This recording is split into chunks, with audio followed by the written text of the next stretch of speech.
Saya percaya kita semua diberkati oleh Tuhan, amin. Yang diberkati oleh Tuhan, berikan sorak-sorak yang paling dahsyat bagi Allah kita. Haleluya, haleluya. Hari ini terjadi gelombang kesembuhan bagi setiap kita.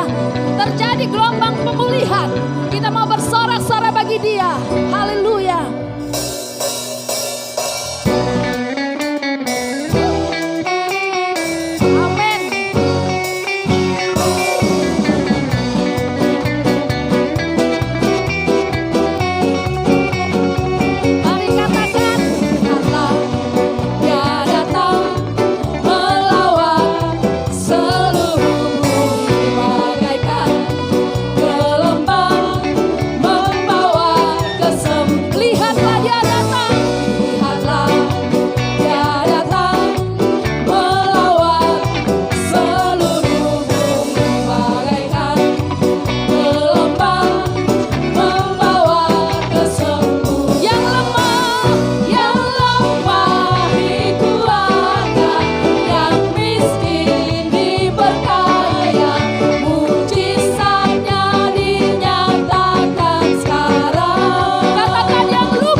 Kita tetap dalam hadirat Tuhan. Sungguh kami merasakan kehadiran-Mu Bapa. Sungguh kami merasakan lawatan Tuhan dalam hidup kami. Kami datang dalam kekudusan yang daripada Engkau. Terima kasih Yesus.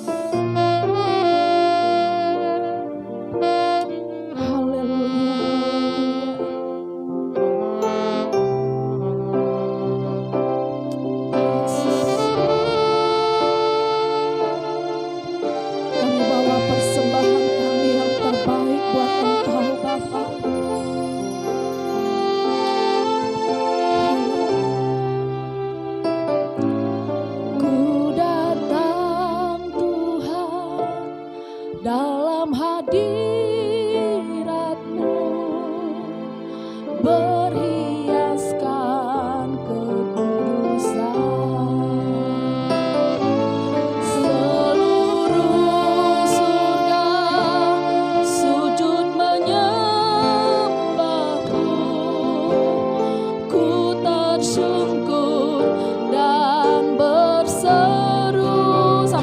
katakan, ku datang Tuhan dalam hadirat-Mu, berhiaskan kekudusan. Seluruh surga sujud menyembah-Mu, ku bersekutu dan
Kami berterima kasih kepadamu Tuhan. Segala pujian, pengagungan kami sudah naikkan di hadapan Tuhan. Kami percaya Bapa, itu menyenangkan hati Bapa. Dan tiba saatnya kami akan mendengarkan kebenaran firman-Mu. Berfirman bagi setiap kami Bapa, kami siap untuk dinasehati, kami siap untuk ditegur dan dibentuk oleh kebenaran firman-Mu. Hamba-Mu yang Tuhan sudah pilih percayakan untuk menyampaikan kebenaran firman Tuhan. Tuhan pakai, Tuhan urapi. Di dalam nama Tuhan Yesus, kami siap untuk mendengarkan kebenaran firman-Mu. Haleluya. Amin.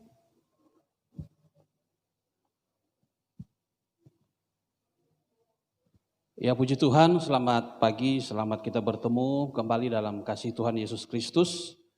Senang sekali bisa kembali bertemu walaupun kita hanya melalui ibadah online pada hari ini. Dan puji Tuhan, perkembangan informasi, perkembangan daripada apa yang saat ini sedang terjadi di bangsa ini maupun di beberapa belahan dunia mengalami hal yang sama, masalah yang sama, yaitu sama-sama menghadapi COVID-19. Dan saat ini khususnya wilayah kita di Surabaya, puji Tuhan ada mulai dari minggu kemarin beberapa gereja sudah membuka tempat ibadah, bahkan hari ini pun sebagian besar gereja sudah dibuka di kota Surabaya. Walaupun kenaikan daripada menurut laporan bahwa kenaikan yang positif itu terus bertambah, namun kita percaya dan yakin bahwa ketika pemerintah kota Surabaya sudah menyampaikan bahwa dipersilahkan untuk mulai melakukan ibadah, berarti ada sebuah jaminan dari sisi keamanan dari pemerintah bahwa semuanya bisa berjalan sesuai dengan situasi dan kondisi. Dan puji Tuhan, hari ini kami GPPSL Bethel masih ibadah online. Dan mudah-mudahan kalau tidak ada perubahan atau ada halangan lain, maka mungkin minggu depan kita sudah bisa beribadah di gereja. Ya, Bapak Ibu Saudara, seingat saya ketika kita memulai ibadah online itu dimulai tanggal 22 Maret 2020. Itu adalah pertama kali kita mulai beribadah secara online melalui internet, tidak melalui ibadah bersama seperti yang kita lakukan waktu-waktu yang lalu, berada di gereja kemudian kita beribadah bersama. Nah, tanggal 22 Maret itu adalah pertama kali kita mengadakan ibadah online sampai hari ini. Nah, kurang lebih 3 bulan kita sudah mengadakan ibadah online. Dan setelah saya mempelajari dan setelah saya coba untuk mengevaluasi, ternyata ibadah konvensional, ibadah offline, dan ibadah online itu sama-sama ada kelebihan, sama-sama ada kekurangannya. Jadi sama-sama ada plus minusnya, sama-sama ada kelebihan, sama-sama ada kekurangan. Namun ternyata begini Bapak Ibu Saudara, bukan masalah kelebihannya, kekurangannya, tetapi esensi daripada sebuah ibadah itu yang paling penting. Kenapa demikian? Saya coba mencari tahu kenapa terjadi ibadah online, kenapa ada ibadah offline. Nah, sebenarnya bukan ibadah online-nya, sebenarnya juga bukan ibadah offline-nya. Yang paling penting itu adalah esensi dari ketika kita mengikuti sebuah ibadah. Ketika kita sedang ikut dalam sebuah ibadah, maka disitulah esensi apa yang kita dapatkan. Nah, supaya kita bisa paham tentang ibadah online dan ibadah offline, kita mungkin cari tahu dulu pengertian daripada ibadah itu apa. Nah, pengertian daripada ibadah itu sama dengan kebaktian. Sekali lagi, ibadah itu sama dengan kebaktian. Jadi ini dua kata yang sama-sama memiliki pengertian yang sama, memiliki arti yang sama. Nah, dasar kata daripada kebaktian itu adalah bakti. Bakti, abdi. Nah, itu dua kata yang dipakai di dalam kata kebaktian. Ada kata bakti, ada kata abdi. Nah, kata bakti dan abdi inilah, maka dasar kata ibadah itu diambil dari kata ini. Jadi kata ibadah itu diambil dari kata bakti dan abdi. Nah kalau begitu, kata ibadah ini artinya apa? Kata ibadah ini artinya begini. Yang pertama adalah tunduk dan hormat. Jadi kata ibadah ini adalah yang pertama dia tunduk dan hormat. Kemudian itu merupakan sebuah perbuatan yang menyatakan kesetiaan kita kepada satu pribadi. Jadi sekali lagi ibadah itu tunduk dan hormat kepada satu pribadi, menyatakan sebuah kesetiaan kita kepada satu pribadi, menyatakan sebuah kasih kita kepada satu pribadi. Nah pribadi ini siapa? Yaitu kepada Tuhan yang Maha Esa, Tuhan Yesus Kristus. Taat dan tunduk, menyatakan sebuah sikap kesetiaan, kasih. Kemudian memperhambakan diri kepada satu pribadi. Kepada siapa? Yaitu kepada Tuhan yang Maha Esa, Tuhan Yesus Kristus. Nah, berarti begini, ibadah itu adalah kita harus taat, tunduk, menyatakan kesetiaan kita kepada Tuhan, kasih kita kepada Tuhan, menyatakan bahwa hidup kita itu adalah hamba daripada Tuhan sendiri. Nah, ketika kita paham bahwa ibadah itu adalah sebuah tunduk dan hormat, perbuatan yang menyatakan cinta, kasih, kesetiaan kita kepada satu pribadi, maka itulah yang dinamakan ibadah. Berarti begini, kita mau ibadah online atau kita mau ibadah offline, kalau nggak ada sikap tunduk dan taat, itu sama saja. Jadi kita mau ibadah offline pun, di dalam gereja yang mewah, yang semuanya serba ada, kalau nggak ada sikap taat tunduk, tidak ada sikap menyatakan kesetiaan, hormat kepada Tuhan, tidak ada sikap merendahkan diri di hadapan Tuhan, maka mau ibadah apapun modelnya, kita tidak akan mendapatkan esensi itu. Tapi ketika kita paham soal esensi ini, kita mau ibadah di gedung gereja, kita mau ibadah di restoran, kita ibadah di hotel, kita ibadah di rumah, kita ibadah di kamar, bahkan kita ibadah di gudang. Kalau satu waktu kita masuk dalam zaman di mana kita harus bersembunyi-sembunyi ibadah, kita ibadah sembunyi-sembunyi, ibadah di tempat-tempat yang mungkin sekiranya tidak ditemukan oleh orang-orang lain, maka di situ pun kita bisa mendapatkan esensi dari ibadah. Kenapa? Karena kita tahu, kita paham bahwa ibadah itu bukan online-nya, bukan offline-nya, tapi esensi daripada sebuah ibadah. Makanya dari bulan Maret yang lalu, tanggal 22 Maret, sampai hari ini, apakah kita mendapatkan esensi dari ibadah itu? Apakah kita mendapatkan makna dari sebuah ibadah? Puji Tuhan ada banyak jemaat-jemaat yang WA kepada saya, mereka berkata, terima kasih Pak firmannya, terima kasih ibadahnya, terima kasih pujiannya. Artinya begini, berarti mereka itu mendapatkan sesuatu daripada ibadah. Kenapa? Karena dalam situasi ini baru wabah COVID-19. Kita belum masuk dari tahap-tahap yang berikutnya. Bisa jadi kita akan masuk kepada masa-masa yang lebih sulit lagi. Ada masa-masa di mana kita akan masuk masa-masa yang sangat sulit, bahkan sangat menderita. Nah, kalau kita sudah masuk kepada situasi seperti itu, apalagi yang kita mau lakukan? Saya kemarin baru mendapatkan informasi dari kawan bahwa ada sebuah siaran rohani yang ternyata diprotes di dalam satu aplikasi itu. Saya nggak usah sebutkan aplikasi itu. Bahwa setiap kali siaran rohani ini muncul, ada banyak pengikut-pengikutnya, ada banyak followernya, ternyata diprotes sama aplikasi itu bahwa siaran ini jangan ditampilkan lagi. Nah, dari sini saya mulai merenungkan, loh kok sudah mulai masuk ke sana, sedangkan kita online ini, kita juga online ini ada masuk di salah satu aplikasi. Online ini, kita masuk aplikasi, makanya kita harus klik aplikasi itu, baru muncul siaran ibadah online. Lah kalau misalnya ke depannya nggak boleh lagi, terus kita mau ibadah pakai apa?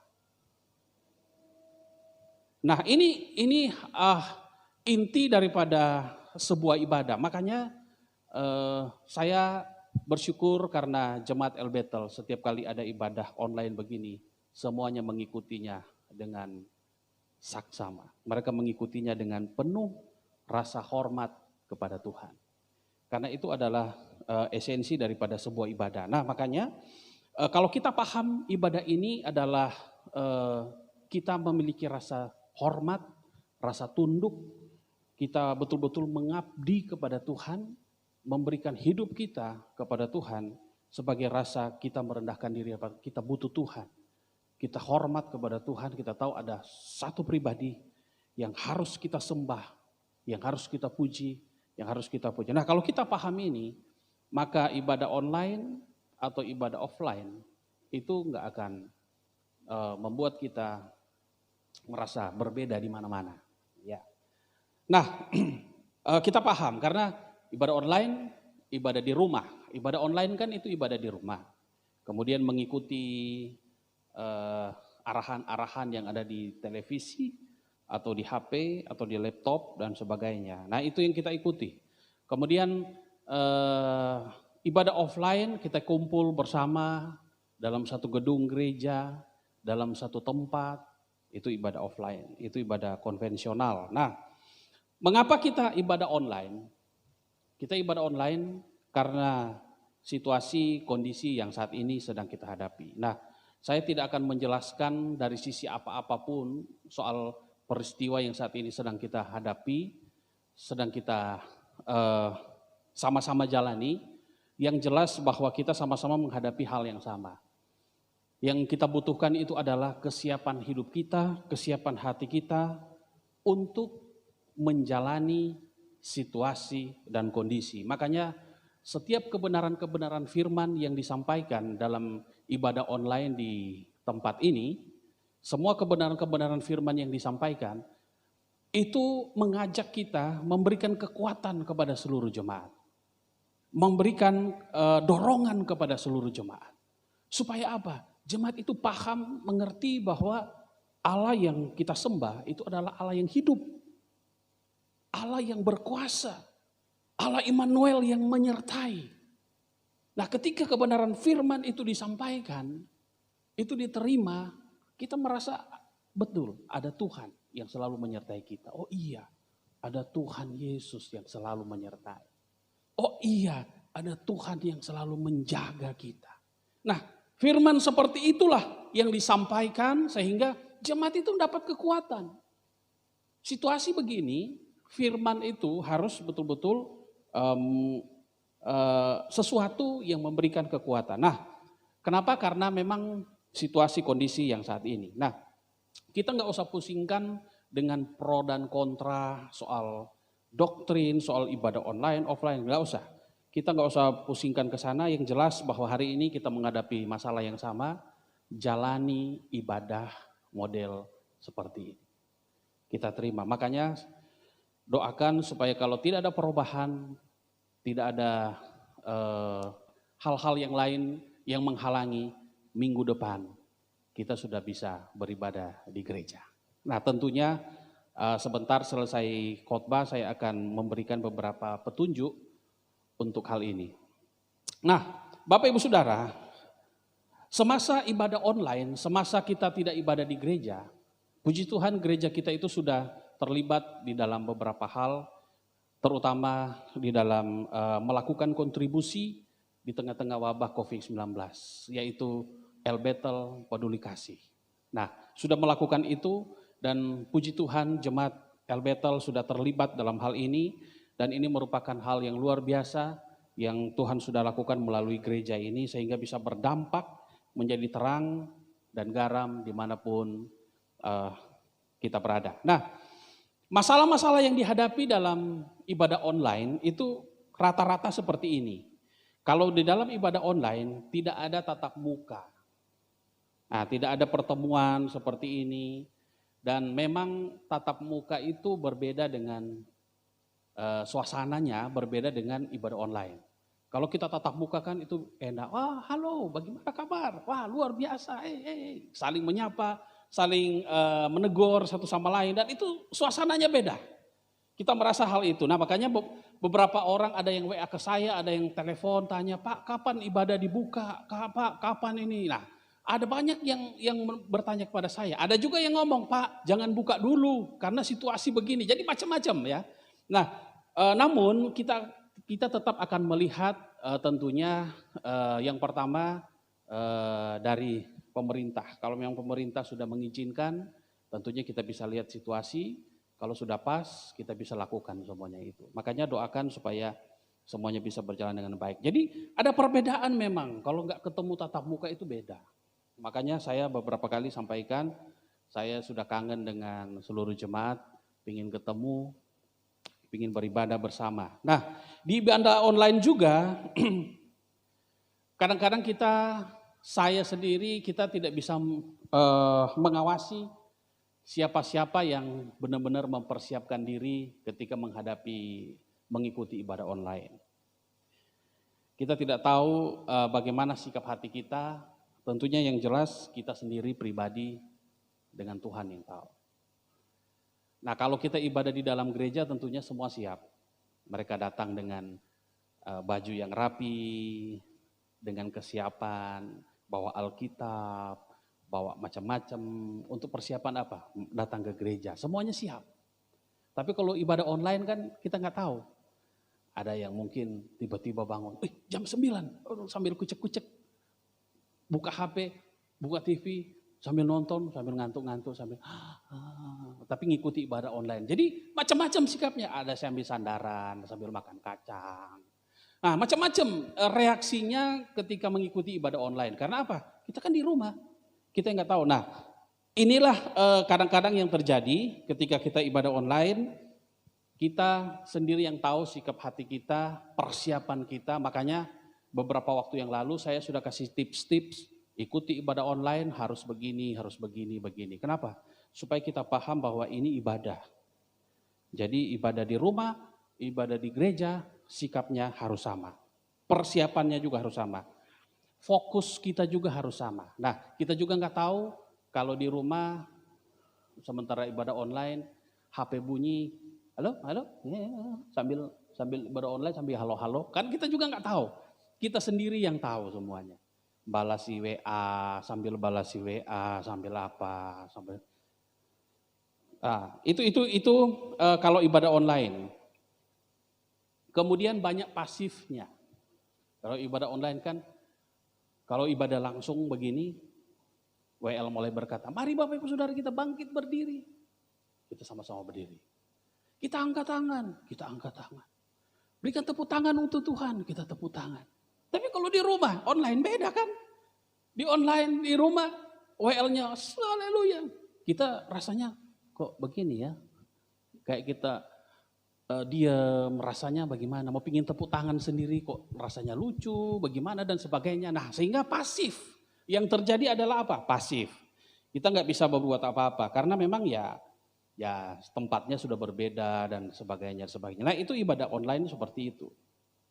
Dan tentunya fasilitasnya sudah beda, ya. Fasilitas sudah beda. Nah, kalau ibadah-ibadah itu ibadah online, tapi kalau ibadah offline, konvensional, ada juga kelemahannya.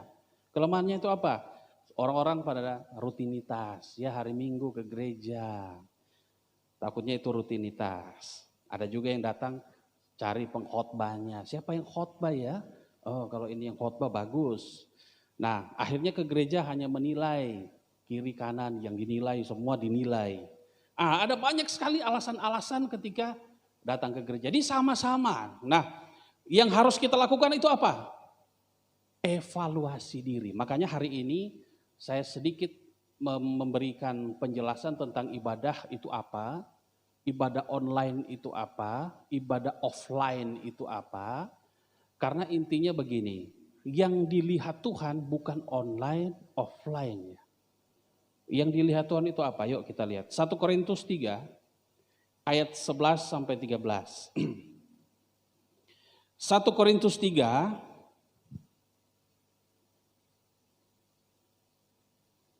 ayat 11 sampai 13 kita baca bersama ya. 1, 2, 3. Karena tidak ada seorang pun yang dapat meletakkan dasar lain daripada dasar yang telah diletakkan, yaitu Yesus Kristus. Entahkah orang membangun di atas dasar ini? Apa itu? Dengan emas, dengan perak, batu permata, kayu, rumput kering atau jerami. Tahan di sini dulu, tahan di situ dulu, 12. Perhatikan di sini. Orang itu membangun atas dasar apa? Emas, perak, batu permata. Ini ada macam-macam ya. Ada kayu, rumput kering, atau jerami. Nah perhatikan di situ. Nanti ayat 13 kita paham. Sekali kelak pekerjaan masing-masing orang akan nampak. Karena hari Tuhan akan menyatakannya. Artinya begini, sekali-kali pekerjaan masing-masing orang itu akan nampak. Apa saja? Apakah itu dari emas, atau dari perak, atau dari permata, atau dari kayu, atau dari rumput kering. Itu semua akan muncul. Pada saat apa? Pada saat hari Tuhan itu akan dinyatakan. Sebab ia akan nampak dengan api.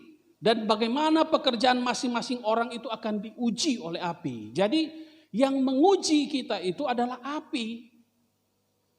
Itu akan nampak semuanya. Ketika api menguji, apakah dia akan muncul sebagai emas? Ketika api diuji, apakah dia akan muncul sebagai perak? Ketika api diuji, apakah dia akan muncul sebagai batu permata? Atau dia akan muncul seperti kayu? Atau dia akan muncul seperti rumput jerami yang mudah terbakar? Itu semua akan diuji. Satu kali kelak itu semua kita akan diuji. Makanya ujian COVID-19 itu belum api. Masih ada lagi yang lebih dahsyat dari COVID-19. Makanya perlu kita ini, kalau mungkin saya terjemahkan ini belum api. Karena ada Alkitab bilang akan datang masa-masa yang sangat sulit, sangat sukar, dan lebih menderita lagi. Apakah kita sudah siap? 3 bulan kita tidak ibadah. Ini ujian bagi kita. Ini ujian.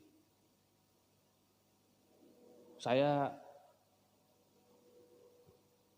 tidak usah bicara soal A, B, C dan sebagainya, tafsiran ini itu soal COVID-19. Yang jelas ini semua kita hadapi sama-sama. Sama-sama kita menghadapi hal yang sama. Tetapi kita akan diuji oleh ini. Apakah kita ini emas? Apakah kita ini perak? Apakah kita batu permata? Atau kita kayu? Atau rumput kering? Jerami? Yang akhirnya terbakar. Yang menguji ini adalah api. Api yang menguji kita. Makanya tergantung kita dibangun di atas mana. Saya akan kasih contoh satu. Ada satu tokoh di Alkitab. Tokoh ini jarang dibahas di khotbah. Jarang orang membahas khusus dia. Tetapi tahukah Bapak Ibu Saudara, dia ini orang yang hidup di ibadah online dan ibadah offline. Yuk kita baca. Kisah Para Rasul pasal 10 ayat 1. Perhatikan ini ya. Bagaimana dia betul-betul memahami soal ibadah ini.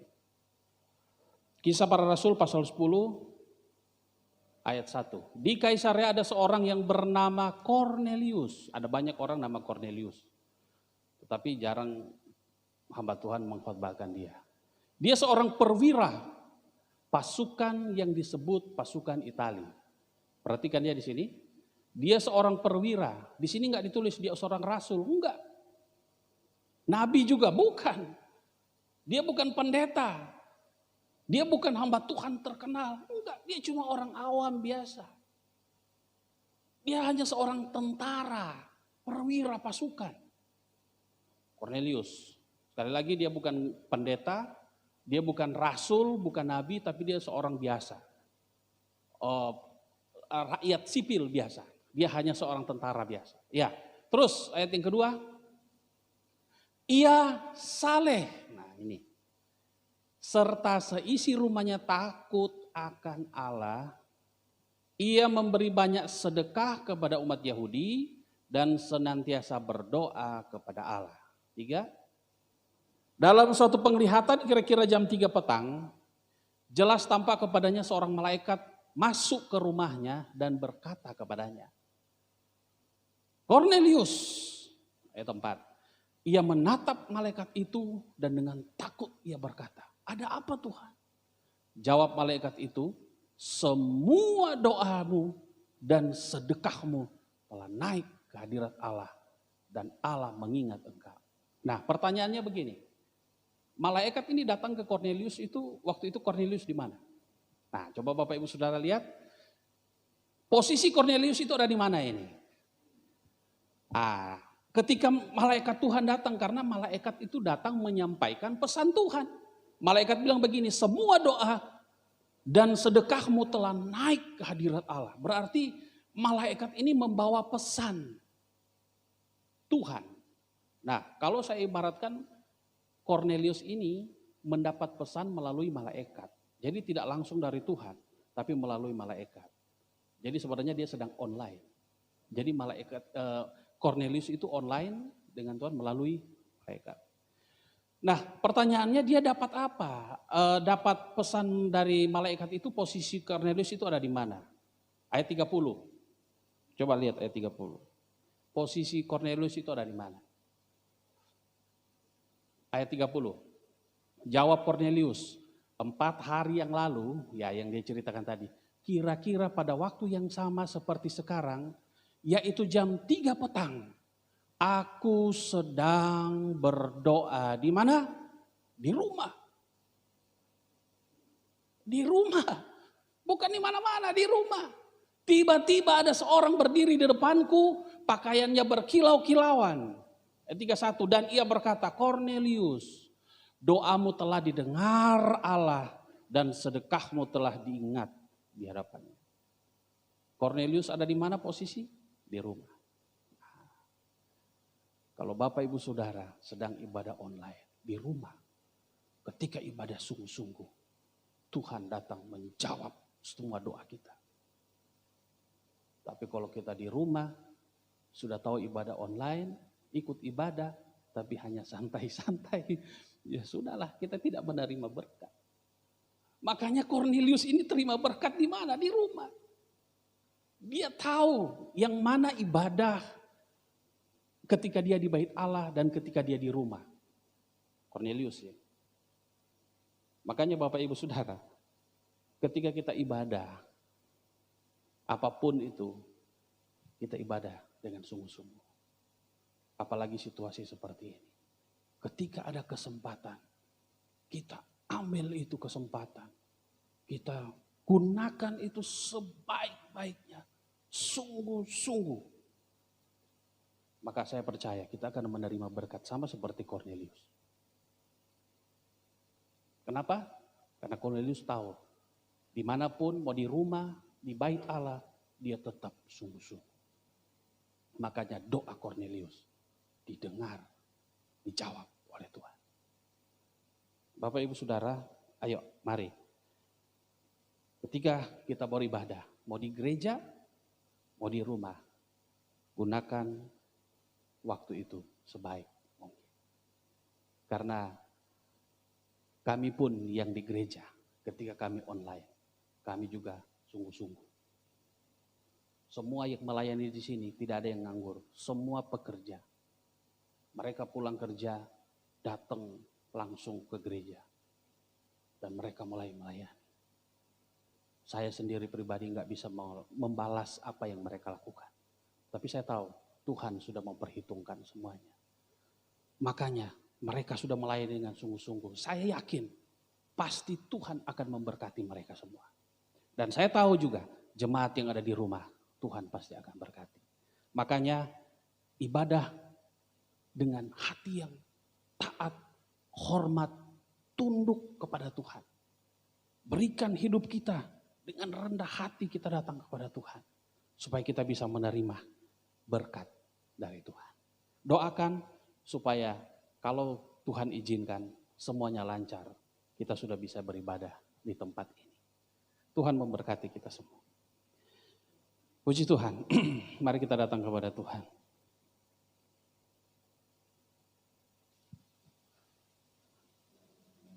Haleluya. Mari para singar.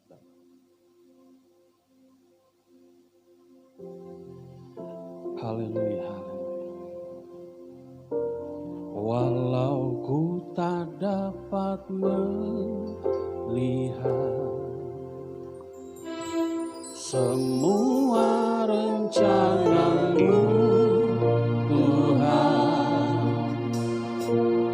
namun hatiku tetap memandang padamu. Kamu untuk langkahku, walau ku tak dapat berharap atas kenyataan hidupku, namun hatiku tetap memandang padamu. Kau ada untukku. Sekali lagi katakan, walau ku tak dapat melihat, walau ku tak dapat melihat, haleluya, semua rencana-Mu, Tuhan, namun hatiku tetap memandang padamu. Kau untuk langkahku, haleluya, walau tak dapat berharap atas kenyataan hidupku, namun hatiku tetap memandang padamu. Kau ada untukku. Bapak Ibu Saudara, hari ini kita diingatkan kembali oleh Tuhan. Bagaimana cara kita beribadah kepada Tuhan? Bagaimana sikap kita ketika kita beribadah kepada Tuhan? Bagaimana respon kita ketika kita beribadah kepada Tuhan? Ini bukan masalah ibadah online, ibadah offline, bukan. Tetapi sikap hati kita. Apakah kita beribadah datang dengan sikap hormat, tunduk kepada Tuhan? Bukan masalah tempat, bukan masalah waktunya di mana. Tetapi masalahnya adalah esensi daripada sebuah ibadah.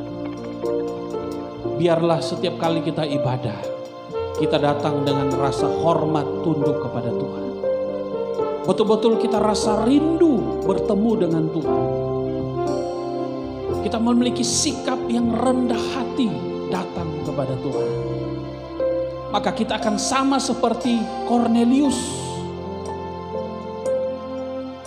Ketika Kornelius beribadah sungguh-sungguh di rumahnya, malaikat Tuhan datang, utusan Tuhan datang, menyampaikan pesan Tuhan, memberitahukan ada berkat Tuhan yang Tuhan berikan bagi Kornelius. Biarlah kita sama seperti Kornelius. Ketika kita beribadah kepada Tuhan, Tuhan akan datang kepada kita dan akan turun tangan memberkati hidup kita. Terima kasih Tuhan. Terima kasih Bapa. Kami percaya Tuhan, ketika kami datang dengan rendah hati, rasa hormat tunduk kepada Tuhan, kita akan menerima berkat dari Tuhan. Kau ada untukku, walau ku tak dapat melihat, walau ku tak dapat melihat. Haleluya.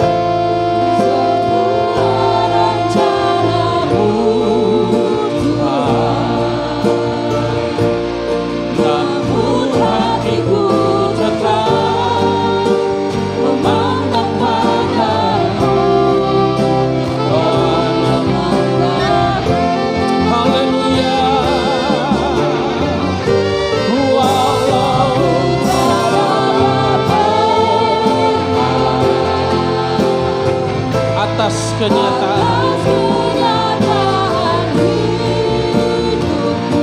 namun hatiku tetap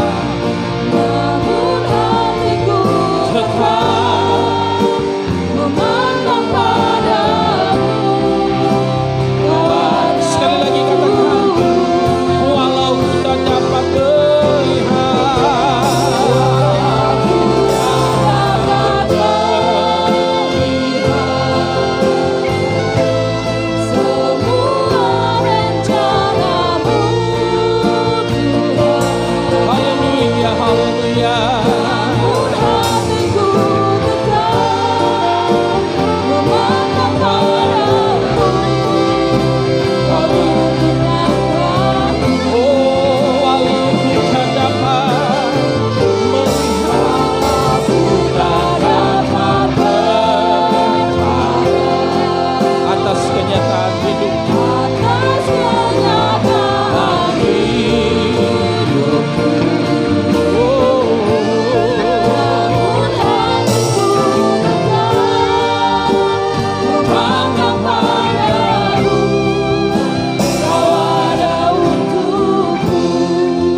selamanya.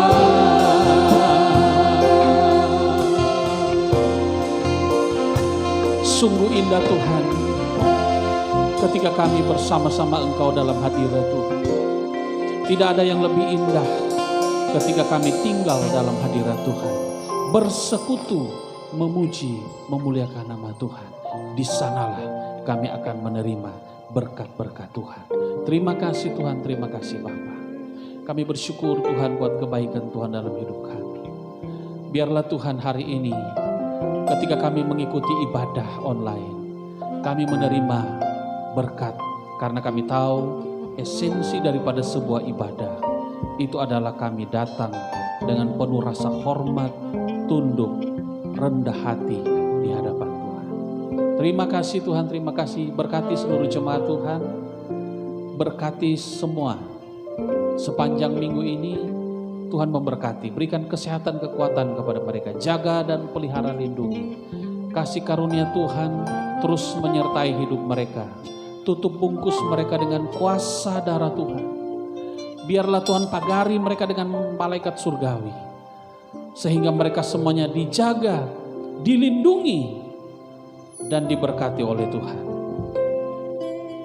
Ketika kami mulai menjalani gaya hidup yang baru, tatanan yang baru, new normal, biarlah ini bukan membuat kami seperti terbebas, namun kami lebih hati-hati, kami lebih waspada, kami lebih berjaga-jaga dengan hidup kami, dengan keluarga kami, sehingga kami bisa ada di dalam satu naungan kuasa Tuhan, ada dalam satu perlindungan kuasa daripada Tuhan.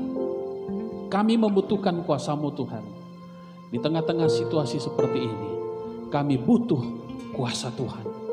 Terus ada dalam hidup kami, menaungi kami, menjaga kami. Terima kasih Tuhan, terima kasih Bapa. Kami bersyukur untuk kebaikan Tuhan dalam hidup kami. Berkati pemerintahan kami, mulai daripada Bapak Presiden, Wakil Presiden, seluruh jajarannya, menteri-menteri, dan sampai di daerah-daerah. Tuhan memberkati mereka, berikan hikmat kebijaksanaan, sehingga mereka mengambil keputusan yang tepat untuk kesejahteraan seluruh rakyat Indonesia. Berkati mereka Tuhan, berkati mereka. Berkati juga para dokter, para perawat medis, semuanya yang sudah bekerja untuk merawat para penderita COVID-19.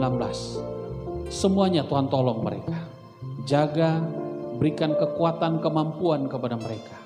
Biarlah mereka mampu, kuat untuk menghadapi, menjalani tugas tanggung jawab mereka sebagai dokter, sebagai perawat, untuk melaksanakan tugas tanggung jawab. Terima kasih Tuhan, terima kasih Bapa. Terpuji nama-Mu Tuhan. Kami bersyukur untuk kebaikan Tuhan dalam hidup kami. Di dalam dan demi nama Yesus, haleluya. Amin. Nah, sebelum saya akan berdoa untuk mengakhiri, saya akan menyampaikan beberapa hal yang penting berkaitan dengan perkembangan situasi dan kondisi yang kita hadapi di kota Surabaya. Memang kota Surabaya berbeda dengan beberapa daerah yang lain, dan puji Tuhan Indonesia, khususnya di Indonesia, beberapa wilayah sudah zona hijau dan kuning. Tapi untuk Surabaya masih merah. Nah, untuk zona hijau dan kuning, minggu lalu mereka sudah ibadah di beberapa tempat, termasuk juga GPPS, puji Tuhan, mereka sudah mulai ibadah. Dan hari ini juga, hari Minggu, di kota Surabaya khususnya sudah beberapa gereja, sebagian besar gereja sudah melaksanakan ibadah. Karena sesuai dengan himbauan dari pemerintah daerah, khususnya peraturan wali kota sudah menyampaikan bahwa kalau mau buka ibadah di gereja, silakan lakukan protokol kesehatan. Nah, beberapa hal yang perlu saya sampaikan kepada Bapak Ibu Saudara. Kalau Tuhan izinkan minggu depan, kita bisa ibadah di tempat ini. Dan saya sebagai gembala tidak memaksakan Bapak Ibu Saudara harus datang, tidak. Tapi yang rindu untuk sama-sama beribadah di gereja, monggo, kami akan buka ibadah. Nah, tentunya untuk kepastian buka itu akan saya sampaikan melalui WA. Nanti saya akan sampaikan, saya akan kirim pesan di WA, karena di saya ini ada 100 lebih WA jemaat. Jadi akan saya kirim ke semua jemaat untuk kepastian membukanya apakah minggu depan atau 2 minggu depan. Ya, atau minggu berikutnya. Saya akan lihat situasi yang ada. Yang jelas saya akan kirim pesan, tentunya kita persiapkan diri semuanya, dan siapa yang mau datang. Tentunya tidak dipaksa. Siapa yang mau, karena banyak juga beberapa jemaat yang tanya saya, mungkin pingin ibadah di gereja ya. karena memang berbeda rasanya. Nah, saya tentunya kami dari gereja, sebelum ibadah ini gereja ini dibuka untuk tempat ini harus steril lebih dulu. Tempat ibadah harus steril dan sesuai dengan protokol yang sudah disampaikan oleh Wali Kota Surabaya, beberapa hal yang perlu dipersiapkan. Tentunya yang pertama adalah kita akan mempersiapkan petugas di bawah. Nah, di bawah ini lantai 1 yang masuk ada petugas khusus tentunya dari kita dan kita saja beberapa orang. Ada yang mengawasi, yang pertama untuk apakah dipastikan dia sudah cuci tangan atau belum. Kemudian ada termogan untuk ditembak di mana ini? Di kepala untuk memastikan suhu tubuhnya apakah normal atau tidak. Tentunya maksimalnya 37,5. Ya, sesuai dengan standar yang diberikan oleh pemerintah 37,5. Nah, itu semua ada petugasnya. Kemudian yang berikut, setiap jemaat yang datang tentunya harus pakai masker. Jadi jangan lupa dari rumah bawa masker supaya ketika datang ke gereja maskernya sudah siap. Dan kemudian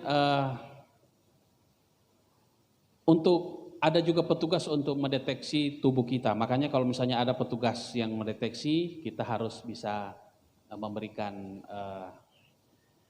kesempatan untuk dia mendeteksi semuanya. Kemudian kita akan membuat wastafel cuci tangan di depan gereja situ.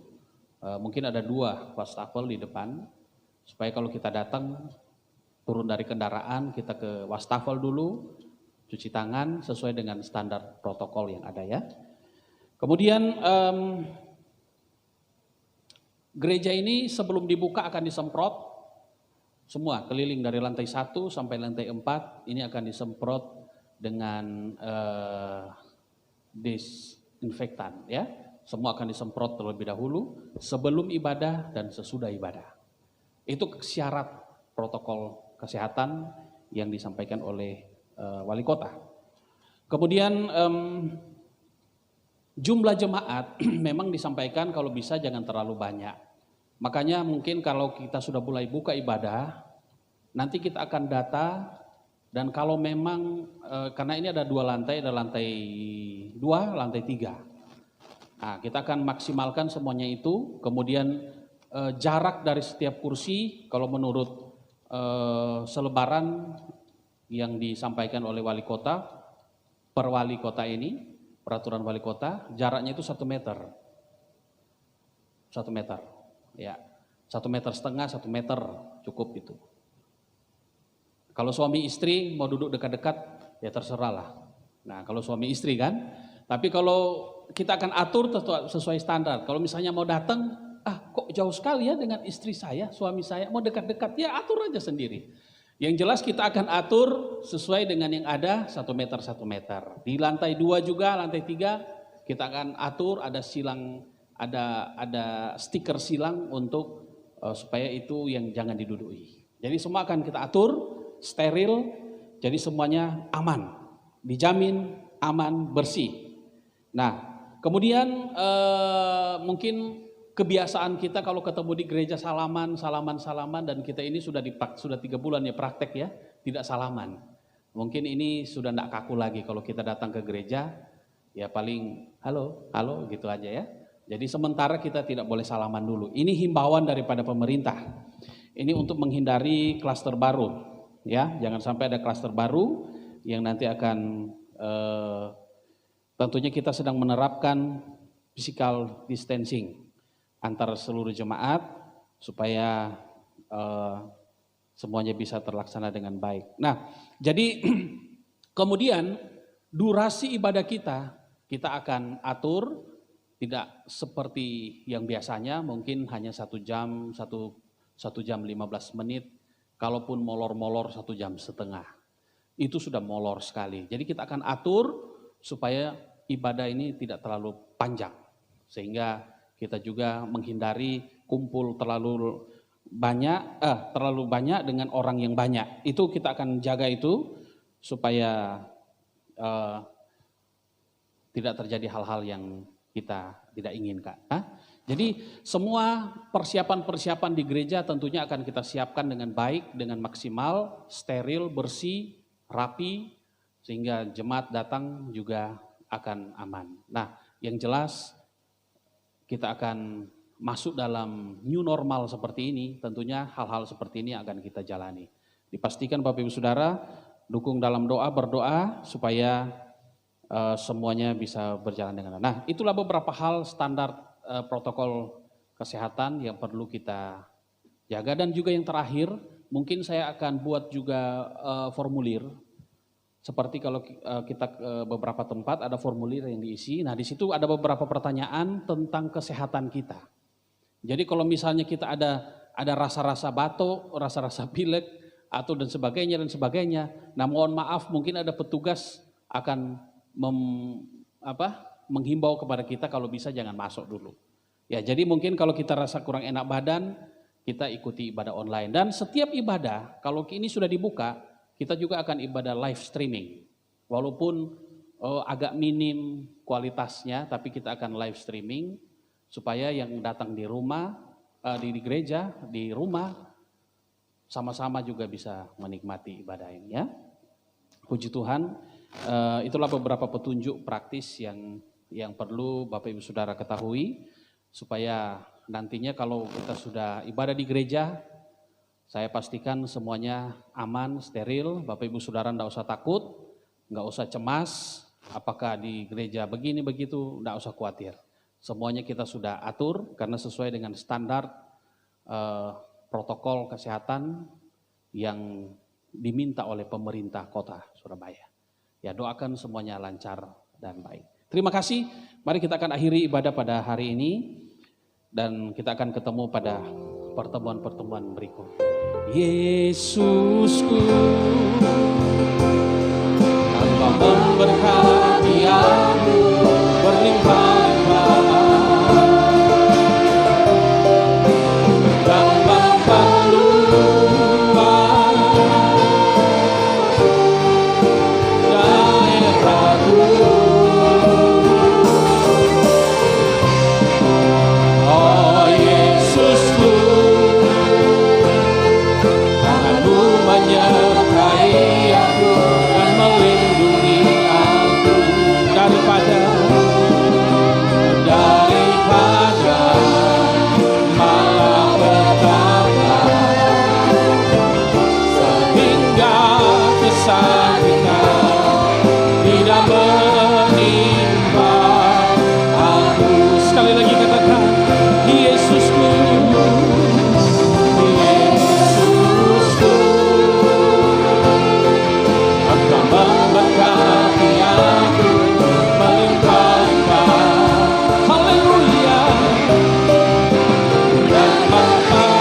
pujian, hormat, kemuliaan kami kembalikan hanya untuk kemuliaan nama Tuhan.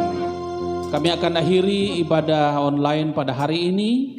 Biarlah berkat kasih karunia Tuhan, kemurahan Tuhan, kebaikan Tuhan akan terus menyertai seluruh jemaat Tuhan. Biarlah seluruh jemaat Tuhan diberkati, keluarga saudara diberkati oleh Tuhan, kesehatan saudara diberkati oleh Tuhan, dan pekerjaan saudara juga diberkati oleh Tuhan. Mulai hari ini sampai Maranatha Tuhan Yesus datang pada kali yang kedua. Sama-sama kita katakan amin.